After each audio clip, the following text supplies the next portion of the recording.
The real question then becomes, how are they going to beat the Phoenix Suns without their two best players? And the answer is, I don't think they are. And what's on the line for the Phoenix Suns tonight is, I think, momentum for the last couple of weeks of the season. I still maintain that even if the Jazz lose this game, they're in the driver's seat based on how difficult the Suns' schedule is. But, Jake, give me your idea, your thoughts. What are the percentages that the Jazz can go to Phoenix and win? I don't think it's good tonight. I agree with you. I think that not having Don and Conley obviously is going to hurt your ability to beat the Jazz. I think if we just look back to the last time these two teams matched up, I mean, you're talking about a fully healthy Jazz team that lost to a fully healthy Suns team. And I know that was one game, and things could be different, but the thing that really stands out to me is that this Suns team is tenacious defensively. They're not going to allow the Jazz to just go out and shoot a bunch of threes and do that. And inevitably what's going to happen is Bogdanovic is going to try to work in the paint and drive the paint and get those high percentage looks. And he's not going to get it nearly as many of those tonight as he did against the Kings. And I think that this game right here, the Jazz are not going to win this game, in my opinion. And I think what's on the line tonight is, I think momentum. I think if you're the Jazz, it's the worst case scenario because you never wanted to be in a situation where you were level with the Suns for the number one seed because the Jazz can't afford not to be the number one seed. Whereas, in my opinion, the Suns are a team that can afford not to be the one seed, but the one seed be really nice to have, which is two very different places to be as a basketball team. So tonight, let's say that the Jazz lose, okay? They lose this game, and then they're battling the Suns the rest of the year. To your point, yes, they have an advantage in scheduling, but at the same time, I think the Suns are a really battle-tested team. I think that they've been going through the ringer since they went 8-0 in the bubble, and this is just kind of their existence, and they're comfortable with it. And that's why I say, I'd rather be the Suns because they're a tight-knit group, they're together, and they're playing great basketball. Whereas the Jazz, you've got your two best players hurt. You're having to constantly reinvent this lineup. Like, it's just a racket right now. So tonight, I hope that they don't lose by like 10 to 15 points, but I could really see that happening. Wow, so you think they're getting blown out? I think they're getting dominated tonight. Yeah, I do. And apparently Royce O'Neale is questionable for this game with right wrist soreness. Don't need to know, Royce, what you do in the hotel room on your own time, but I'm telling you, you're important. What? It's a legitimate question. Oh, my God. My point is, Royce, for everything he's not offensively, Royce O'Neale is a very good defender. And if Royce doesn't play in this game, you almost feel like the Utah Jazz are going to lay down here. And I just don't think that's an option. With all due respect to Oni, you need to win this game. This is not one of those games where you can be like, we'll be tied, and then we'll really show them who the best is. Because I kind of feel like this is one of those built-in excuses. And if we're keeping it real on the Utah Jazz, let's do that. You can't count on Mike Conley. This is the biggest game of the year. And I've said all year, you can't count on Mike Conley because he's always hurt. And here he is again, the biggest game of the year, and he's not available to you. You're paying him $34 million. When he's on the floor, you have a chance to win. The problem is it's the biggest game of the year, and Mike Conley's not going to be on the floor. And I don't know why the Jazz continue to lean on guys like Mike Conley, who you cannot count on. Yep. Injury-prone guys. Why are you in this situation? Well, in the bubble last year, we'd have won the whole damn thing with Bogey. But you didn't because he was hurt. And it is incredibly frustrating to watch this Jazz team year after year have built-in excuses to why they don't meet and achieve their goals. And, Jake, I think if they lose this game tonight, it is another example of why Mike Conley's not a guy you can build a championship around. Yeah, no, I completely agree. I'm not a huge Conley guy. I think that, yes, he is productive. I think, yes, he shoots the three ball at a great percentage. And he does nice things when he's on the floor. There's no question about that. But But yeah, your best ability is your availability, and I think that being hurt constantly doesn't help this team, and that's why I say you said something that I thought was really interesting. Why is it that this Jazz team is trying to build an organization around guys who are unreliable in the sense of injury, being injury prone, unreliable in the sense that you don't have an offensive game as a big man, unreliable in the sense that you are paid to shoot a basketball and or 20%.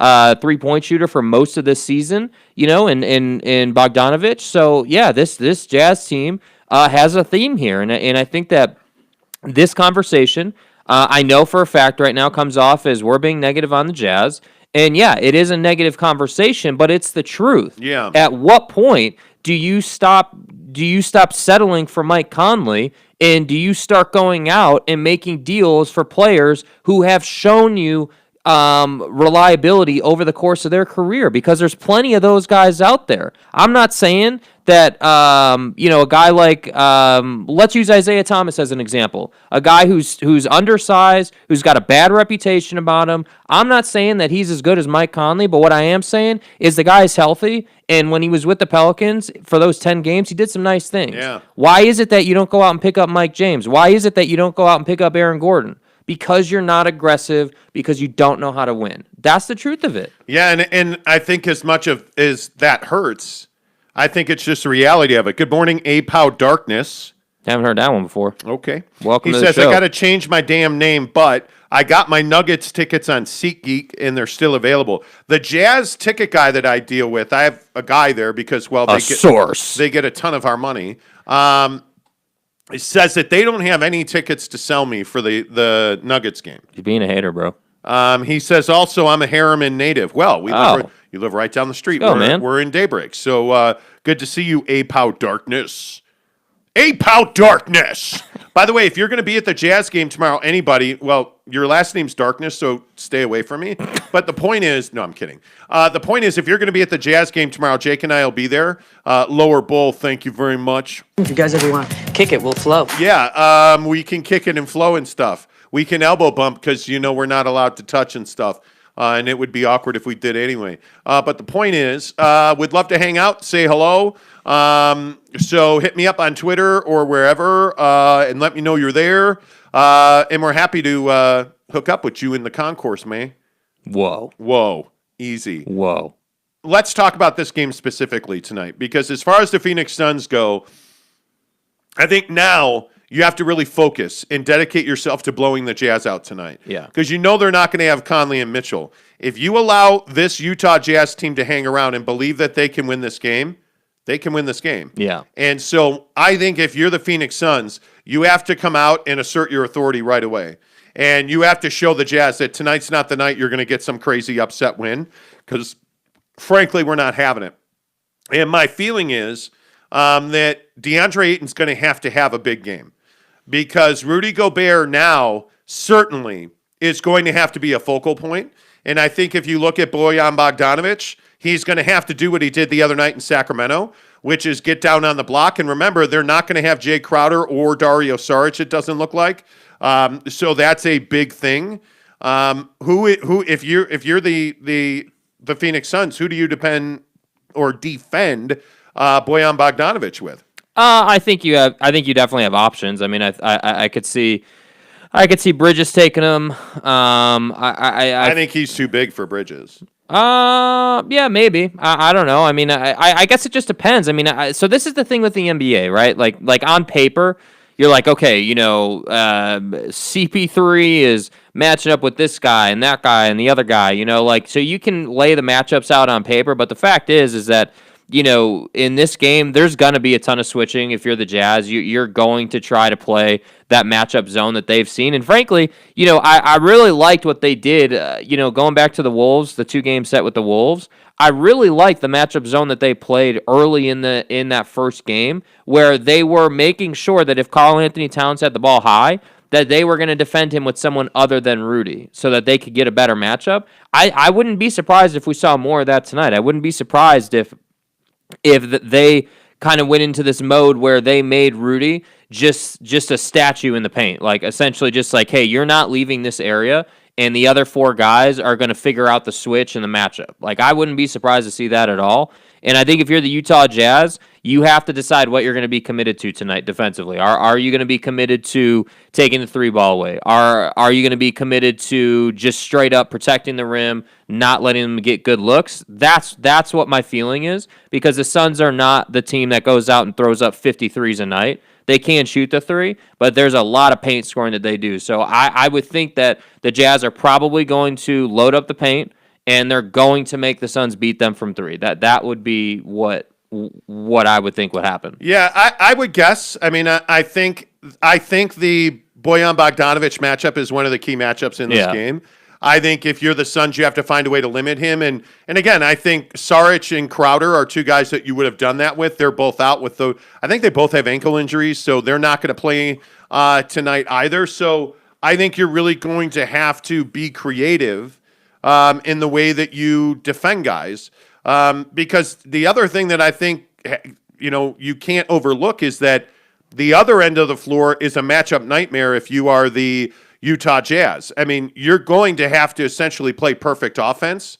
I would imagine that George Niang is going to start in this game again. Yeah. Although I think that too is an awkward matchup because unlike Sacramento, I think you have guys like Mikal Bridges. I think you have matchups for Niang that you can leverage if you're the Suns. If I'm the Suns, I'm hoping Niang starts. If I'm the Jazz, I don't think you start him tonight. I think you got to find a way to have Clarkson in the starting lineup. Yeah, that's a that's a risky proposition if you're Quinn Snyder, right? Because what has Clarkson shown us? He's shown us inconsistency when you give him more minutes, and so I think he did well last game distributing the ball and not being a black hole as you always call him, which I think is a very fitting label. But overall, I just think that. Yeah, you're going to need a guy like Jordan Clarkson to give you 25 tonight. That's just going to have to happen if you have any hope to win this game. So if that's Clarkson or if that's Bogey or if that's Niang somehow or whatever the case may be, you got to have someone who goes off tonight to keep you in this game. So yeah, I mean, I think your idea of starting Clarkson could be a solution, but my fear with that is that Jordan is not going to give you quality minutes after, late in the game. That's my fear. Well, I also think that you have to remember that, Torrey Craig's a guy that I think will probably start again in this game. For the Suns, he's seen a lot more starters minutes now. And I think he is the guy that you probably wind up with on Bogdanovic. Yeah. I think Frank Kaminsky's probably going to have to play that same significant role off the bench. Because I think he's a perfect matchup in this game. I think he's got 6 fouls to use. And I guess the philosophical question is, if you're the Suns, don't you just let Rudy Gobert have his and everybody else gets theirs? Like, you're going to try and limit Bojan. You're certainly going to try and limit Joe Ingles because I think Joe Ingles is a really important part of the Jazz winning tonight. If they are going to win, which, again, I'm not saying they are, but if the Jazz have any chance to win tonight, I certainly think that Jingles is going to have to play a significant role in that. And I think then you're going to have to get uncommon performances like you were saying. I think that's what's going to have to happen if you're even going to be in this game. Because without Conley and Mitchell and, if Royce O'Neale doesn't play, this is a 20-point loss for the Jazz. Yeah. I just don't know. And I don't think I'm exaggerating that. I just don't know how the Jazz stick in this game. No, I mean, you're legitimately talking about, again, you're legitimately talking about losing a 30-a-night guy in Donovan Mitchell. You're then talking about losing a 20 to 25-point-a-night guy in Conley. And then you're talking about what is Royce O'Neale worth points-wise with his defense? Probably 10 or 15. At least. Holding a team down. So you're that's like 50 points right there, man. That's a lot of points. So yeah, I mean if he doesn't play, I mean I don't think it's an exaggeration to say that they could potentially lose by 20. I mean, what is your starting 5? I mean, in Sacramento the other night, it was Royce, Bogey, Niang, Gobert, and Ingles. Yeah, I like that starting 5. Let's assume that Royce doesn't play and you got to fill that slot. Then yeah, I think it has to be Clarkson. I think it does. I actually think they would start Ilyasova. Yeah. If Royce doesn't play, I think they're going to start Ilyasova, who, by the way, again, He could handle DeAndre. I think this is why you play. This is why you signed him. Mm-hmm. The question is, if Ilyasova on DeAndre, there's no matchup for Rudy Gobert. Right. I mean, there's not. This is going to be good. The starting five that you see tonight is going to be really interesting because I think you have options if you're Quinn Snyder. The question is, do you have any depth? I mean, how many guys are you going to play tonight? You're certainly going to see the Morgans, the Brantleys. I guess Hughes is not going to play tonight. He's got a personal issue. I would think that Matt Thomas would get some minutes tonight. He got some minutes the other night. Have to. Yeah. I mean, just based on the matchup, you're playing guys that you don't normally play, and you're relying on guys that you haven't been able to rely on. When you're only up by, one game. This is why I say, if you're a Jazz fan, don't be, as much as we've criticized Mike Conley today, don't be mad at Mike Conley. I mean, this is who he's always been. This is nothing new for Mike Conley. You should be mad at the front office of the Utah Jazz right now for not solidifying this roster. I mean, that's why you're in this position. So, that's just what it is. Yeah, Big T fan. There's a fan of Thurl Bailey. Big T fan says, I don't understand the hate on Mike Conley. He's been rock solid for us. Yeah, when he's been on the floor, we just said, how is this confusing? So we just said that's remarkable. We just said, hey, he's a quality player when he's on the floor. The issue is he's not on the floor enough. I mean, again, let's repeat ourselves again. This is the biggest game of the year if you're the Utah Jazz. You're up by one game in the West. The Clippers, what are the Clippers? I think they're 2 or 2.5 games back. You lose tonight, the Clippers and the Suns win tonight. Now you're talking about not only being down to the Suns, the Clippers are sneaking into the picture a little bit here. So this is Suns a big are 1, deal. Clippers are 3. You lose tonight, and there's a chance you're the 3rd seed. It's a big deal, dude. That totally changes the playoff picture. I mean, legit, you're talking about, I hope people understand this. If you go from being the 1 seed to the 3 seed, you're talking about playing one of the worst teams in the league in the first round versus playing the Lakers in the first round. Yeah. Exactly what does that look like if you're playing LeBron and AD in the first round? Because I'm telling you right now, you're not beating that team. That ain't happening. Yeah. By the way, it has been 10 years since Mike Conley played 80 games. Dude. Last year, shortened season, he played 47 games. This year, he's only played 49 games. 2018, 2019, he played 17 games. 17, 18, 12 games. 69, 56, 70, 73. I mean, the guy rarely touches 70. Mike Conley is not a guy that you can rely on to be there because he just isn't healthy. I'm not trying to hate on the guy.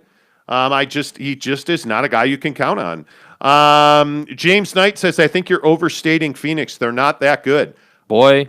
I think the question about Phoenix is, are they the best team in the NBA right now? Dude. The way they're playing, I think they are that good. Dude, James, with all due respect, I love you, bro, but you don't watch enough Suns basketball if you think that they're not good. Because but wait, we have a case of 4X Gold on the line tonight, don't we?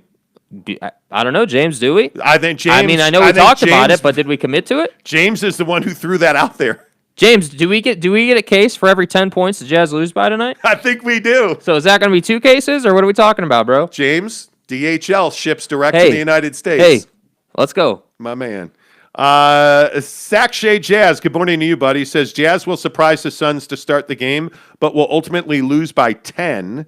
Ilyasova is very underrated as a defender. He's never shy physically. Agree with that right. completely. That's exactly right. Yeah. That's exactly right, Sack Shea. And I think that's why he has to play tonight, because I think if you look at how the Suns have won and how they've played, just watching the Clipper game the other night, there were a lot of elbows and forearms that the Suns deployed in that game. And the real issue is you can have the Suns down, and then all of a sudden in the fourth quarter, Booker and Chris Paul start making clutch shots. And it's really difficult to react to that. Yeah. The Suns are a team that knows how to close games. CP3 has taught them that. And my question is, without your 2 best players, I don't know that you should even expect to win in Phoenix. But then if Royce O'Neale doesn't play, which I have to think he will, but if Royce O'Neale doesn't play, I don't see any way you win this game. Yeah. And with all due respect to James, I just think The Suns are very good. They're one of the best defensive teams in the NBA. Yeah. I think, if you look at who the Jazz are staring down the barrel at in the playoffs, you're going to go up against some really good defensive teams. And if you come out against the Lakers are the best defensive team in the NBA. Yeah. So I think that's something for you to consider. Again, and the question that we've asked 1,000 times on this show is, why haven't you subscribed to us on YouTube to win this Xbox Series S? I don't get it. See what we did there? Go ahead and hit subscribe right now. And if you're watching this video, give us a thumbs up. It really helps our channel grow. So give us a thumbs up, hit subscribe, take a picture, tag The Monty Show, MONTY The Monty Show, and SLC Supercars on Twitter. And then you're entered to win this Xbox, which we're hoping to give away on Monday. We're hoping to give it away on Monday. What'd you say? 34 466. Yeah. We are only 34 to go. Let's go. But my point is, the question we've asked, do the Utah Jazz need home court advantage to win an NBA championship? The answer is yes. Yeah. They are dominant at home. They are good, not great on the road. And I think the formula that is being deployed to beat them, which is athletic wings that get into the paint, and bigs that shoot threes, that's all over the Western Conference. They need home court advantage to win a championship. They just do.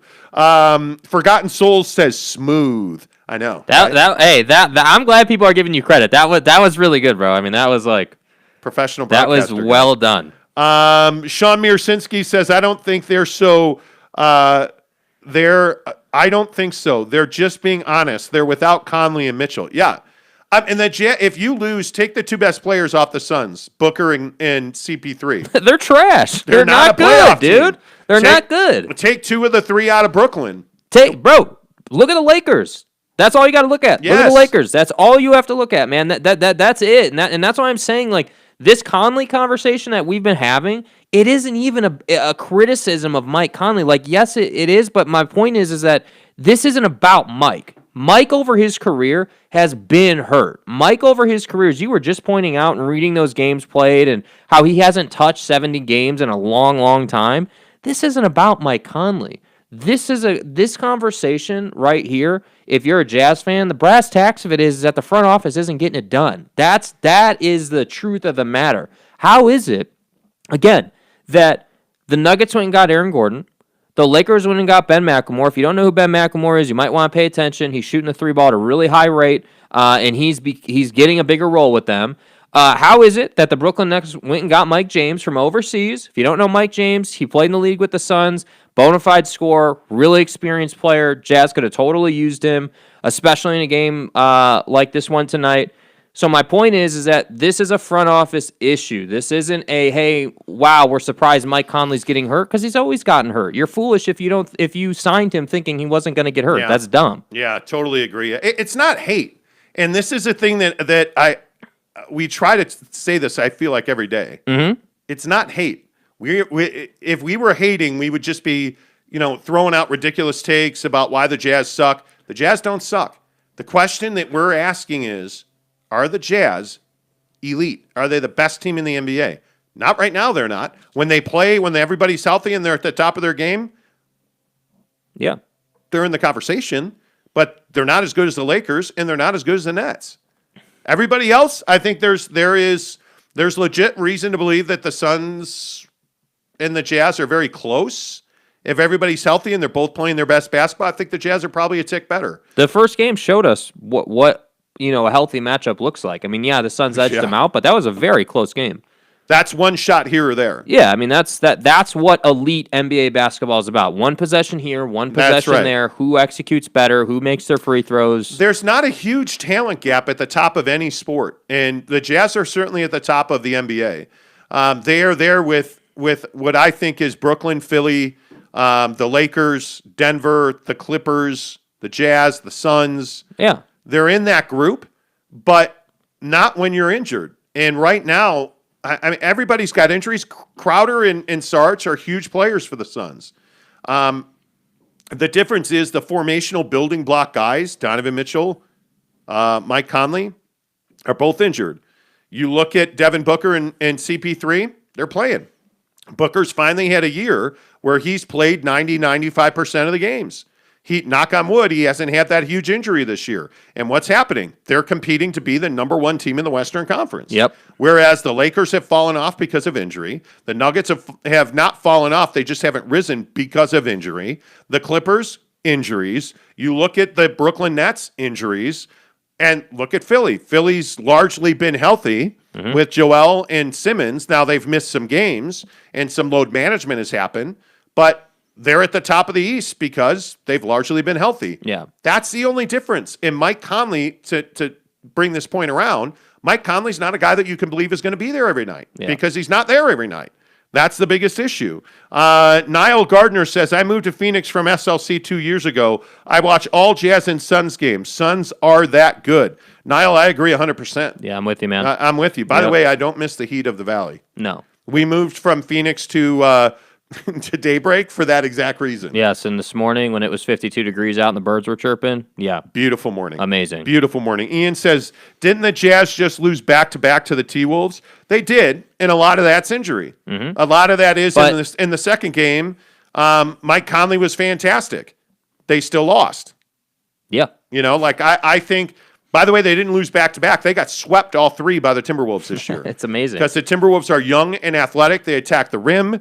And they have bigs that can actually play. And I feel like those lessons aren't being learned by the vast majority of people who cover the Jazz. Like, I haven't seen a lot of people, talk about the fact that the Jazz struggle with the style that the Timberwolves play. Whether that style is what they struggle with. You can pick whatever team you want, but that's the style that really torches them. And I think that.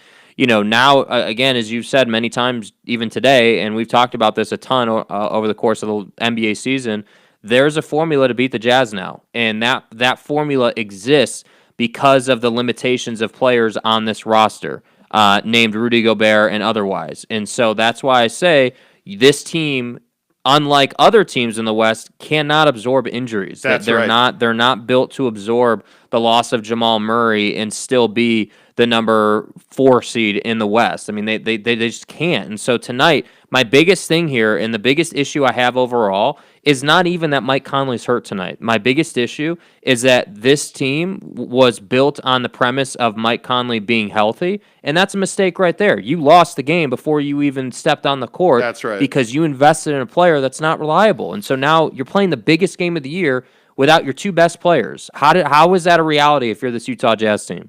Yeah, I agree with that. And James Knight's not going to let this go. He says, didn't Phoenix get smoked by the Spurs recently?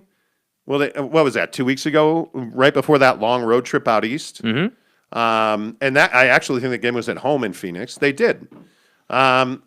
Is one loss to the Spurs the differentiating factor? The Jazz got swept by the T-Wolves. That doesn't mean the T-Wolves are a better team. By the way, James, you might want to check yourself. The Spurs are coming for the Jazz this coming week. You've got the Suns, you've then got the Raptors, then you've got the Spurs, then you have Denver. So that's the last part of this conversation after this game tonight. You're going to lose tonight, in my opinion.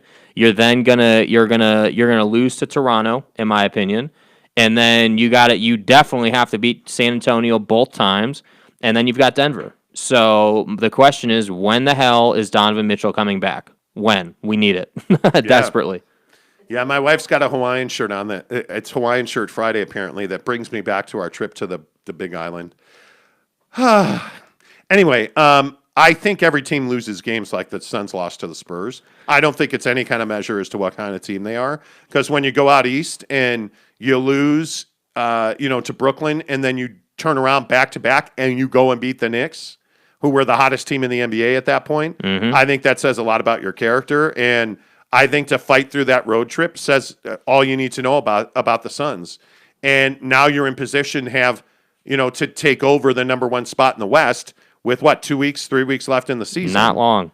I mean, James, look, I love you, dude. I respect your opinion, but I just think you're overvaluing the Jazz and you're trying to knock the Suns to prop up the Jazz. And I just wouldn't do it. Not right now.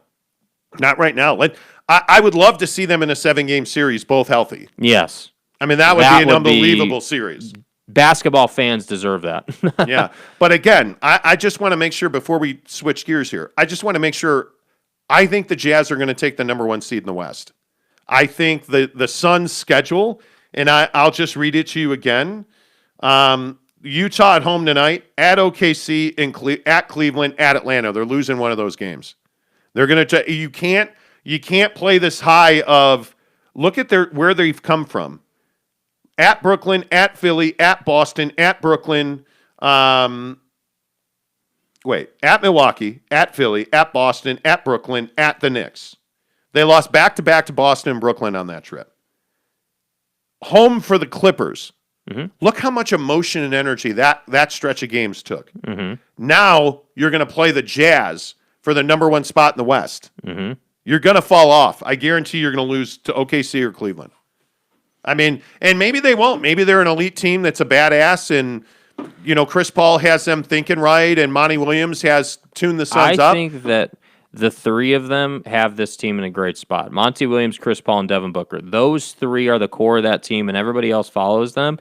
I agree with you. I'm not sitting here saying that this is some cakewalk of a schedule for the Suns, because it's absolutely not. It's a difficult schedule. There's no question about it. Yeah. But my main thing here, and why I do believe that they're going to get through that schedule and they're going to do well with it, is because this version of the Suns team has been in existence since they went 8-0 in the bubble and didn't get the credit that they deserved. And I just think that they're on a mission, dude. They're on a mission to get to the postseason, which they've done. They've clinched their spot. But now, I think if you're the Suns, you're out proving a point that, hey, we're here, we're a problem, and we don't care who it is on any given night, because again, I know I keep saying they're battle-tested, but the reason I use that terminology is because they've been through the adversity already. There's not much more adversity that they can see the rest of this year that they haven't seen already. And that's why I'm saying when you have, we're essentially sitting here questioning, are they going to have a letdown game against OKC or Cleveland or any of these bad teams? Is it possible? Absolutely. Will it happen this time of year with a Monty Williams-led team and a Chris Paul-led team? I don't think that's going to happen. That's why I think they're going to do well. Jake, Ty wants to ask you a question. Here comes a slurping reference. Can almost guarantee No it. slurping reference. Okay. He says if you're so down on Mike Conley and you don't respect him, give me the better point guards in the NBA. Better than Mike Conley? Yeah, because his point is, and it's kind of a long message, but he basically says that Mike Conley's still an elite point guard in the NBA. He's not. He's not an elite point guard in the NBA. He's a quality player. Steph Curry's better. Damian Lillard's better. Kyrie Irving's better. I would say that guys who are on his level, let me think. I would say that Chris Paul or Mike Conley? Chris Paul, because By far. Chris Paul, because he's more of a floor general and he's more of a leader, but you can't say that Chris Paul has been healthier. Chris Paul is a killer. He is a killer. Yes, he is a killer, but from a health standpoint, they're the same guy. Chris Paul got injured against the Warriors, and that's essentially where the Houston Rockets died. Okay, so Chris Paul got injured in the postseason. He did. Yeah, he did. Mike Conley isn't ever totally healthy to play on a regular basis. I think that Mike Conley, here's the difference. This is the best way I can say it. Mike Conley is a great supporting point guard. He is not an alpha dog point guard. I would agree with that. Steph Curry, Damian Lillard, Kyrie Irving. I mean, the list goes on. There's a ton of great point guards in this league. But those guys are alpha dogs. Mike Conley is not that guy. He is a second tier player compared to the A player. Yeah, and I think Chris Paul. I would take Chris Paul over Mike Conley. And again, I don't know how many guys would take. I don't know many people that would take Conley over Paul. Yeah. But if you look at the Lakers have Dennis Schroeder, I'm probably taking Dennis Schroeder. It's close. Right here today. I mean, it's close. Yeah. Schroeder's quicker. I think Schroeder's defense is vastly underrated. I think it's really close. I think Mike Conley's is got that clutch gene. Here's the thing with Mike Conley, and this is what Jazz fans don't want to hear, so I'm sorry that this is going to piss you off, but Mike Conley is living on legacy, not what he's doing today. That's how I honestly feel about Mike Conley. Mike Conley is living on a great career, which he's definitely had. He's had a great career, an injury-prone career, but a great career, and I think right now, Jazz fans don't want to talk about the fact that they could have had a better point guard. They could have went a different route and had a more reliable option, because the fact is that again, I know I keep referencing guys like, a Mike James or like any of these guys who are serviceable point guards. Yes. I don't need Mike Conley to give me 25 a night. I would much rather have a guy who I know is going to play 80 games a year at the position feeding Donovan every night who can give me 15 and like 8 or 9 assists. That's all I need out of you, bro. Yeah. That's it. Williams says that Conley's better than Ricky Rubio. Yes, he is. Yes, he is. Dude, That's not even a fair comparison. you're better than Ricky Rubio, Yeah, Jake. that's not even a fair. But I think for Jazz, but see, this is the thing though. That's not a ridiculous take because Jazz fans suffered through the Ricky Rubio years, bro. JC says Conley's having a good season, much better than Rubio. Yes, that's right. Yeah, dude. I mean, I with all due respect, I don't think that comparing Mike Conley to Ricky Rubio is fair. I think Ty is trying to say that Mike Conley is on par with the best point guards in the league, and he's not. I'm just telling you, he's not. That's just not who he is anymore. You know what? I think one of the things that you got to talk about here is the overall game. And now, there are like 4 or 5 comments that say I'm crazy on Dennis Schroeder, but I'm telling you, Dennis Schroeder is a guy that's giving you 15 points a night right now. He's giving you 6 assists. He's a good rebounder. He shoots 34% from 3.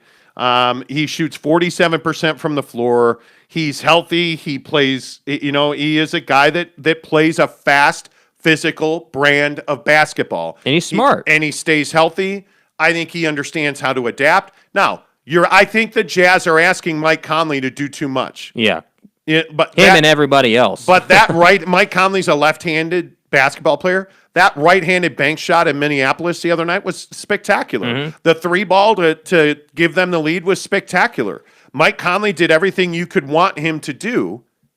Oh, and then it was too much and he got hurt. Mm-hmm. And so that's the problem. The comparison shouldn't be, so comparing Mike Conley, we shouldn't be comparing him to Steph or like the elite point guards in the league because that's not who he is. We should be comparing him to guys like, CJ McCollum. But this is why I bring up Dennis Schroeder, because Dennis Schroeder's not a guy that has to score for the Lakers to win. It's nice when he does, and he gives them big performances. His defense is the most valuable chip to Dennis Schroeder. Would you rather have Mike Conley or Fred VanVleet?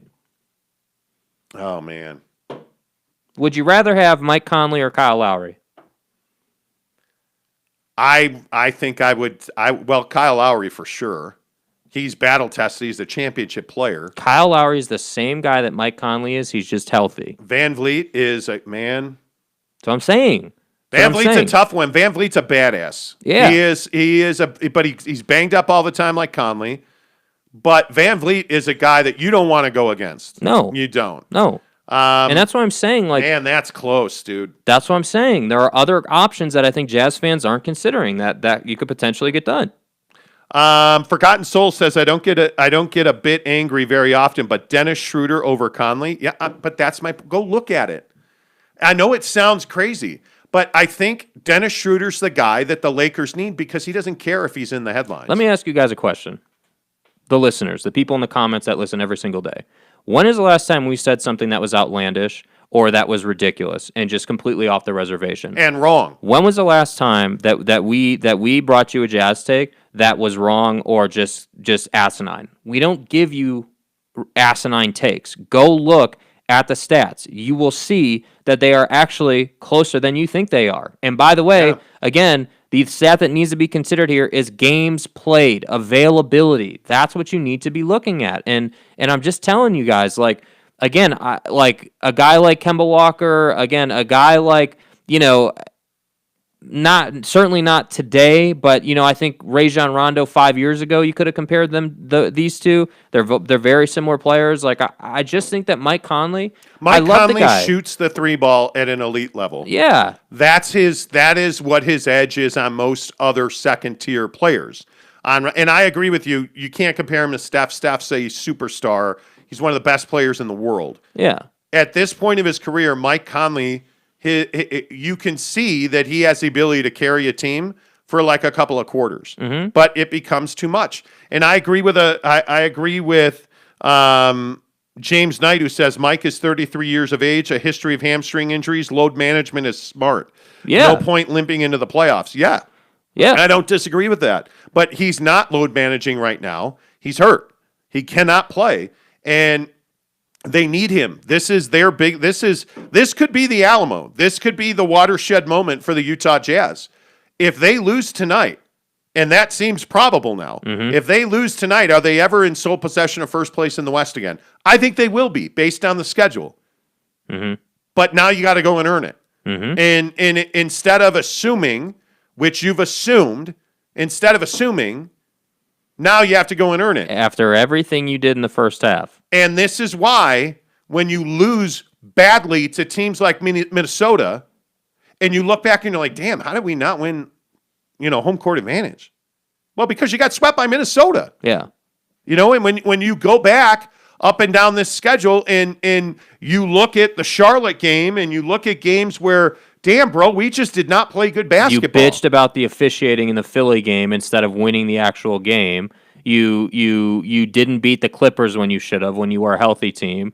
I think that the way it really needs to be said is, if you don't win the 1 seed, everything you did in the first half is for naught. Who gives a damn? Great, you were the best team in the first half, but then you sputtered in the second half, and the worst part of it is, I think they're the best team in the Western Conference. I do when too. They're healthy. When they're healthy, but you're asking Mike Conley to play 80 games, dog. Like, that's not smart. That's stupid. That is not a good strategy. Why would you do that? Like, you wouldn't. Like, this Donovan thing. At some point, we got to get an update on Donovan Mitchell. Like, this team, the real issue here is, if Don was playing, this Mike Conley issue wouldn't even be an issue because Don has the ability to cover up for Conley's lack of reliability. They can get it done. This team, the rest of these guys on this squad, can get it done without Conley. The problem is Donovan Mitchell's out, and so Royce O'Neale takes more of a beating. Bogey takes more of a beating. That game that's going to come back to get you? That load management game against the Lakers. That's the game that's going to, right now, that's the difference. That was a national game, too. Yeah, that's a Saturday afternoon game, and you chose to load manage, and you lost 127-115 in overtime. That's the kind of game that comes back and just kicks you right in the onions. Dude, you played an overtime game on a load management night. Like, come on. You should have won that game. You should, and this is why when I say, hey, if they don't win a championship or if they get knocked out early in the playoffs, I'm looking right at Quinn Snyder. And I'm not saying to fire the guy, but at what point, the guy's been there like 20 years now. At what point, I think it's 7, at what point do you say to Quinn Snyder, hey, here are the expectations and the bar we got to meet? It's time to stop being a mediocre, average organization. But that's their mindset, It is. And you have a new owner in Ryan Smith. It's time to do things differently. Let's stop doing things as the Utah Jazz the same way we've always done them. Let's stop doing that because it's not working. It's clearly. I mean, they've made progress, but ultimately the goal is to win a championship. That frankly, if we're being really honest, Jazz fans deserve a championship. I mean, that's just the truth of the matter. They have suffered for a long time. Ian wants to know, have you guys watched Murder Among Mormons on Netflix? Oh, yes. Yes, we have. Nobody should be setting bombs. Please don't suggest that. Sakshay Jazz says swept by the Wizards as well. I mean, I can look at a bunch of games where it's like, here's why you don't have home court advantage. Dude, you're talking about 10 games that you potentially should have won. Like, you can't say you should have won the Philly game or the Clipper game or any of these hotly contested games, right? Like you can't, like Philly, Clippers, the Suns game certainly, the 2 weeks ago or whenever that was. Those 3 games, okay, we're not throwing that in this conversation. But yeah, the Wizards, the Wolves, any of these games, that Laker game you were just referencing, those are games that this team should have won, and now they're paying the price. And that's like 5, 6, 7, 8 games where you could have like a 3 or 4 game pad right now when both of your best players are out, but you don't. And tonight you're giving up your lead. Yeah. And I think, it'll be interesting to see. Brandon White says Wizards are good. Wizards are better than their record. Mm-hmm. I'm still surprised they didn't trade Bradley Beal at the deadline. Mm-hmm. But, good point, Brandon. Cody Strickland. Just join in on this video. We have different opinions and views, but I still enjoy listening to you guys. And right now, a better look is second seat than it is for first, but a good matchup. Well, I think the reason you want that number 1 seed is the Jazz are almost bulletproof at home, unless you're Minnesota. The Jazz are almost bulletproof at home. Like the Utah Jazz at Vivint in a tight game. I mean, home court advantage means everything. Mm-hmm. And the Jazz are an elite basketball team who are even a notch higher than elite at home. When you have, and you're going to get Donovan back next week. I would think you would have Mike Conley back. I would hope for the Toronto game Saturday night. He says this whole hamstring thing isn't as bad as everyone makes it out to be. Then I'm saying, okay, great, come back. Then why aren't you playing tonight? You know, that's like, amazing. Yeah. You know, like I think you need the number 1 seed if the Jazz are going to win a championship. That's just my opinion. I agree with that. You know, I think that you don't want to. Here's what can't happen. This is what's unacceptable. Okay, what's unacceptable is, let's say you lose tonight, which I do think they're going to lose, but you know, hey, maybe crazier things have happened. Yeah. So you lose tonight, right? And then you're going to see Toronto, which I potentially think is another loss. And my thing here is that if you go, let's say that you, right now, the next 6 games, you lose 4 of those games. Let's just say that happens. You lose to Phoenix, you lose to Toronto, and then you lose the Denver game, which is coming up a week from now, after you play 2 with San Antonio. So let's say you lose 3 of your next 5. Okay, let's say the Clippers and the Suns win out in that time.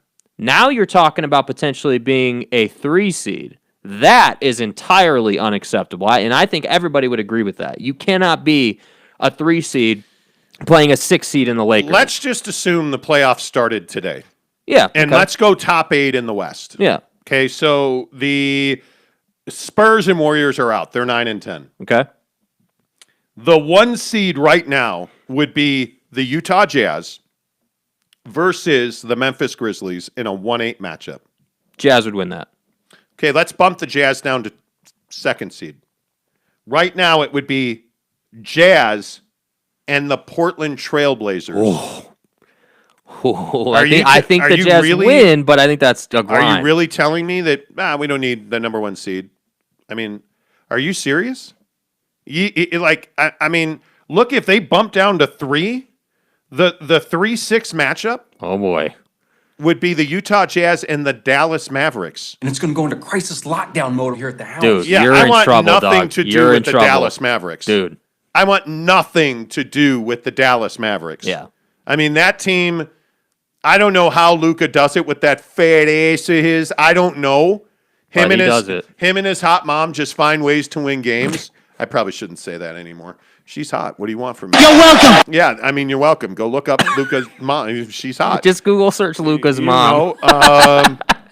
But right now, the 4-5 would be the Nuggets and the Lakers. Dude. That'd be all right. My point is, yes, you need home court advantage. Yes. I would much rather have the Grizzlies than the Blazers. Yeah. Because Logo Dame, Melo, CJ McCallum, like you that got a team's bunch of a dudes hell on of a that lot team, more dude. difficult. Yeah. A hell of a lot more difficult. Swiderski says home games need spot 1. Yes.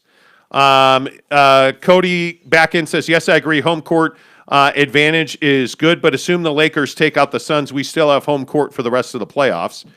Well, you're hoping at that point instead of actually doing. Yeah, you want to solidify with all due it, respect. dude. Yeah. Swiderski also says Utah has a better schedule than Phoenix by far. They do. That's why I'm saying, even if the Jazz, when they lose tonight, because it's not if, it's when, I think the Jazz are still going to win the West. That's just my opinion. Dame is playing injured, always. But let's not just skate over that. Again, that's hugely important. Yes. He is the best player on their team, and he's playing injured to ensure that they get into the postseason. Always playing injured. Always, dude. And by the Right? way, you wouldn't know it because the guy is so damn clutch that when nobody talks about the fact that he's hurt. So that's why I say, like, this gene of having the clutch gene is one thing, but having the clutch gene and the ability to play through injury and by still the way, do it. CJ McCallum is always hurt and Yeah. misses big swaths of games. Yeah, and Dame who carries them? Dame, dude. It just, yeah. Forgotten Soul says, dang, his mom is hot. I told you. We tried to tell Yeah, it. I was See, just trying to help. listen. Whether it's the Jazz, the draft, Luka's mom, the Xbox, dude, we're giving you guys good stuff here. Come That's on, what I'm talking about. hit the subscribe button already. Let's go. Yeah, go ahead and hit subscribe because we want to give this Xbox away. And we'd like to do that Monday. We're 34 away. By the way, our newest subscriber, while I open up my Twitter, Wyatt Ziegenhorn. Wyatt Ziegenhorn, come on down. Can we just call him Ziegenhorn? Wait, Ziggy? Ziggy or Ziegenhorn? That's a badass name. Ziegenhorn is a badass name. Yeah.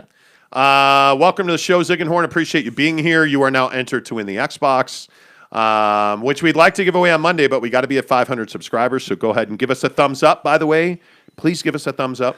We really appreciate you being here.